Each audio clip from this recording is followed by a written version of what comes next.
Human eyes are not as powerful as we may think. We have cone and rod cells in our eye, and these are called the photoreceptive cells. So here's the anatomy of our eye. We have our macula in between. We have also the foeva that sits over here. We have blood vessels, retina, and pupil that lets the light get in, and then we have cornea, and in the cornea we have these cells, rods and cones. Rods are responsible for vision at low light levels, and they do not mediate color vision. They have very low spatial acuity.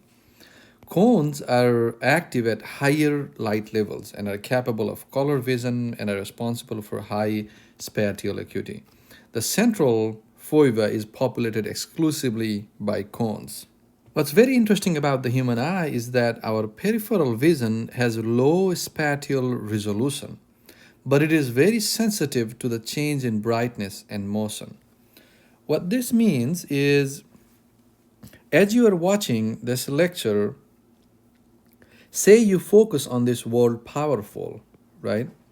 So if you focus on this word powerful, you can very clearly and accurately see all the changes that I'm making in the screen. But as you are watching me write this on the screen, your eyes are also considering what's in the other sides of the screen, like maybe over here, or other places in the screen. So even when we are focusing on one specific thing in front of our eyes, the peripheral vision, that is the vision that's outside of our main focus, is very low in resolution. That is, it is unclear, but it is sensitive to changes in brightness and motion.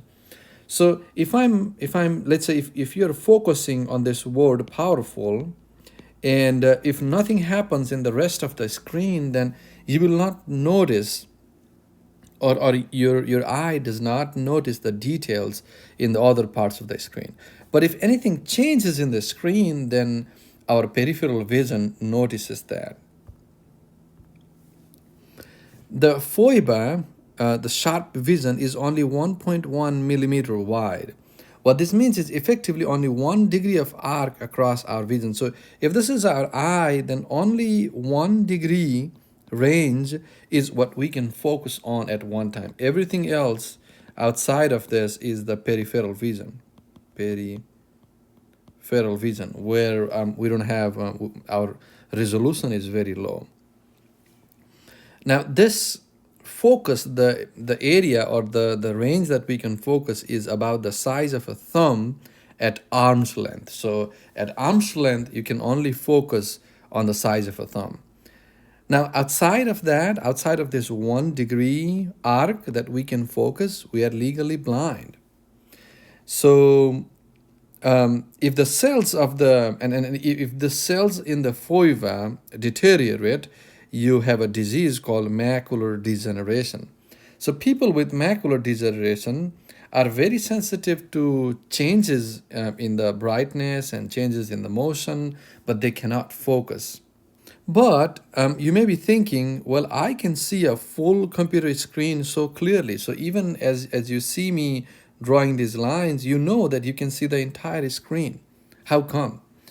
This is because we have illusion of high resolution everywhere, because we can rapidly reposition our eyes. So at one moment, you can look at this corner where I have this word eye, hour, and at another moment, you can focus on a different part where I'm highlighting this anatomy of the eye. So overall, we feel like we see everything because we can quickly move our eyes. When you gaze at an object, our eyes dart back and forth over the object 3 times a second. So when we are looking at something, our eyes, in a way, like, focus back and forth on that object 3 times per second. Our eyes also have something called a blind spot, and each eye has a separate blind spot. What this means is there's a spot in our eye, particularly at a distance of around maybe half of the arm's length or around that, depending upon where you position. But our eyes actually have a blind spot. There's an interesting video that talks about this, and you can even practice this on your own. It's fun to see that our eye actually is blind at a particular region. Another interesting thing related to the human visuals, the way we see things in the world, is that our visual cortex is hierarchical. And this is a big inspiration for deep learning, inspiration for today's deep learning too. Say, for example, we see something with our eye, right? Something, let's say we see a cup of tea that we want to grab, or something that we see where we want to take some action. This information in the real world goes as input to your retina, and then from retina it goes to this region called LGN, lateral geniculate nucleus, and then from there it goes to this regions V1 and V2, where this part of the brain understands simple visual forms like edges, corners, and things like that. So it doesn't understand the whole thing, but it understands that maybe the cup had some edges, there's some like circular regions and things like that. And then after that, the information passes to these regions like V4, where intermediate visual forms happen. For example, maybe your brain starts to understand whether there is an eye in the image or not, a nose, ears, and things like that.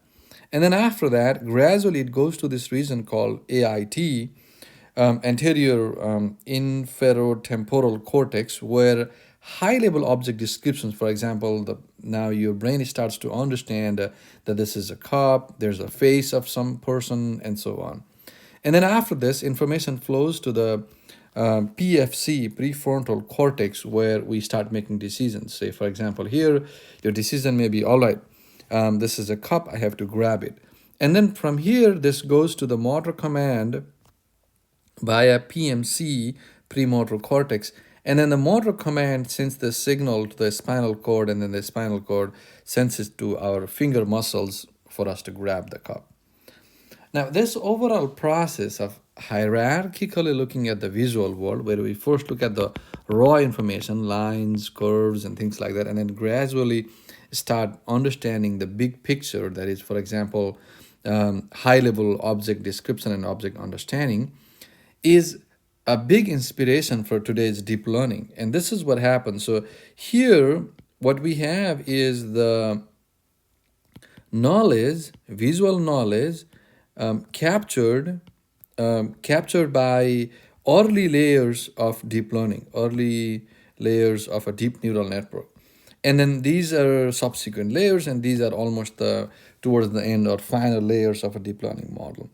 So because we understood how human visual cortex works, we now design deep learning models that in a way mimic the same human visual cortex, and in a way deep learning learns the same way as our visual cortex does.